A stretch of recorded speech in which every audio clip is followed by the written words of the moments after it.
السلام علیکم دوستو، یہ واقعہ شام کے شہر دمشق میں پیش آیا۔ ایک نوجوان خوبصورت لڑکی روزانہ اکیلی یونیورسٹی جایا کرتی تھی۔ اسی یونیورسٹی میں اس کا والد ایک ڈپارٹمنٹ کا انچارج تھا۔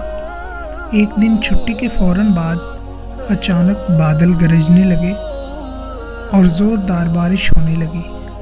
ہر کوئی جائے پناہ کی تلاش میں دوڑ رہا تھا۔ سردی کی شدت بڑھنے لگی۔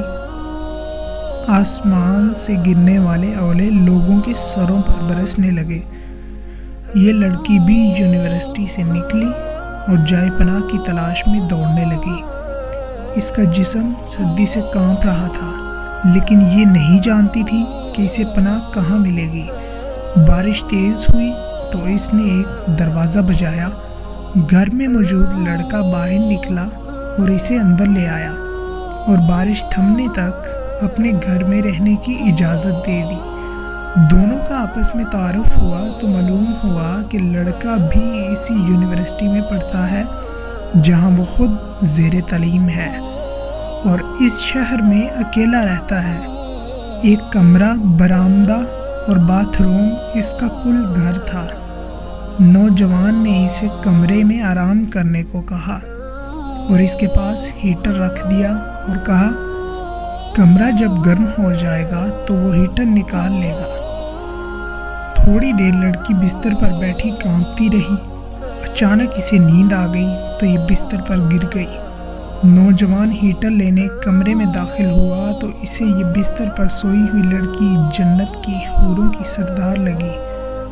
وہ ہیٹر لیتے ہی فوراً کمرے سے باہر نکل گیا، لیکن شیطان جو کہ اسے گمراہ کرنے کے موقع کی تلاش میں تھا، اسے وسوسے دینے لگا۔ اس کے ذہن میں لڑکی کی تصویر خوبصورت بنا کر دکھانے لگا۔ تھوڑی دیر میں لڑکی کی آنکھ کھل گئی۔ جب اس نے اپنے آپ کو بستر پر لیٹا ہوا پایا تو ہڑبڑا کر اٹھ گئی اور گھبراہٹ کے عالم میں بے تحاشا باہر کی طرف دوڑنے لگی۔ اس نے برآمدے میں اسی نوجوان کو بے ہوش پایا۔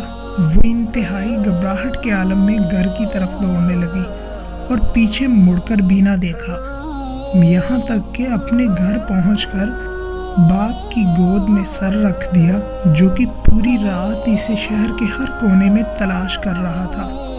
اس نے باپ کو تمام واقعات منوعن سنا دیے اور اسے قسم کھا کر کہا کہ میں نہیں جانتی جس عرصہ میں میری آنکھ لگی کیا ہوا، میرے ساتھ کیا کیا گیا، کچھ نہیں پتا۔ اس کا باپ انتہائی غصے کے عالم میں اٹھا اور یونیورسٹی پہنچ گیا اور اسی دن غیر حاضر ہونے والے طلبہ کے بارے میں پوچھا تو پتہ لگا کہ ایک لڑکا شہر سے باہر گیا ہے اور ایک بیمار ہے جو کہ ہسپتال میں داخل ہے۔ باپ ہسپتال پہنچ گیا تاکہ اس نوجوان کو تلاش کر سکے اور اس سے اپنی بیٹی کا انتقام لے سکے۔ ہسپتال میں اس کی تلاش کے بعد جب اس کے کمرے میں پہنچا تو لڑکے کو اس حالت میں پایا کہ اس کی دونوں ہاتھوں کی انگلیاں پٹیوں سے بندھی ہوئی تھی۔ اس نے ڈاکٹر سے اس مریض کے بارے میں پوچھا تو ڈاکٹر نے بتایا، جب یہ ہمارے پاس لایا گیا تو اس کے دونوں ہاتھ جلے ہوئے تھے۔ باپ نے نوجوان سے کہا کہ تمہیں اللہ کی قسم ہے، مجھے بتاؤ کہ تمہیں کیا ہوا ہے۔ لڑکی کے باپ نے اپنا تعارف نہیں کروایا تو لڑکا بولا، ایک لڑکی کل رات بارش سے بچتی ہوئی میرے پاس پناہ لینے کے لیے آئی۔ میں نے اسے اپنے کمرے میں پناہ تو دے دی، لیکن شیطان مجھے اس کے بارے میں پھسلانے لگا تو میں اس کے کمرے میں ہیٹر لینے کے بہانے داخل ہوا۔ وہ سوئی ہوئی لڑکی مجھے جنت کی حور لگی۔ میں فوراً باہر نکل آیا، لیکن شیطان مجھے مسلسل اس کے بارے میں پھسلاتا رہا اور غلط خیالات میرے ذہن میں آتے رہے۔ تو جب بھی شیطان مجھے برائی پر اکساتا، میں اپنی انگلی کو آگ میں جلاتا تاکہ جہنم کی آگ اور اس کے عذاب کو یاد کر سکوں اور اپنے نفس کو برائی سے باز رکھ سکوں، یہاں تک کہ میری ساری انگلیاں جل گئیں اور میں بے ہوش ہو گیا۔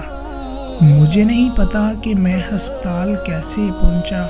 یہ باتیں سن کر لڑکی کا باپ بہت حیران ہوا اور بلند آواز سے چلایا، اے لوگو گواہ رہو، میں نے اس پاک سیرت لڑکے سے اپنی بیٹی کا نکاح کر دیا ہے۔ سبحان اللہ، یہ ہے اللہ سے ڈرنے والوں کا ذکر۔ اگر اللہ کا خوف نہ ہوتا تو اس لڑکی کی عزت محفوظ نہ رہ سکتی۔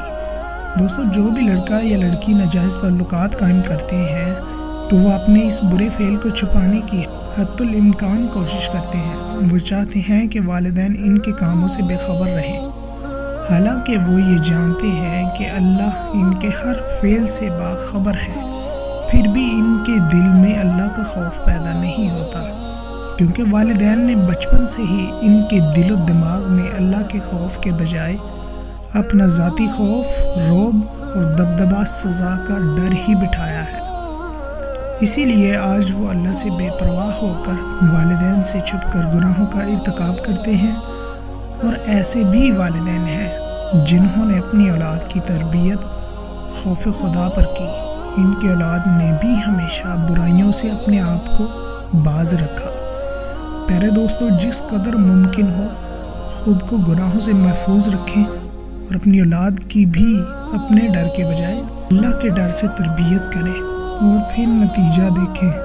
امید ہے آپ سب کو یہ سبق آموز اور سچی کہانی پسند آئی ہوگی، تو اس ویڈیو کو اپنے عزیز و اقارب کے ساتھ لازمی شیئر کریں، اور آخر پر اگر آپ نے اپنے اس خیر خواہ کو سبسکرائب نہیں کیا تو سبسکرائب کر لیں، تاکہ ہم آپس میں ملتے جلتے رہیں۔ آپ کا خیر خواہ نامعلوم۔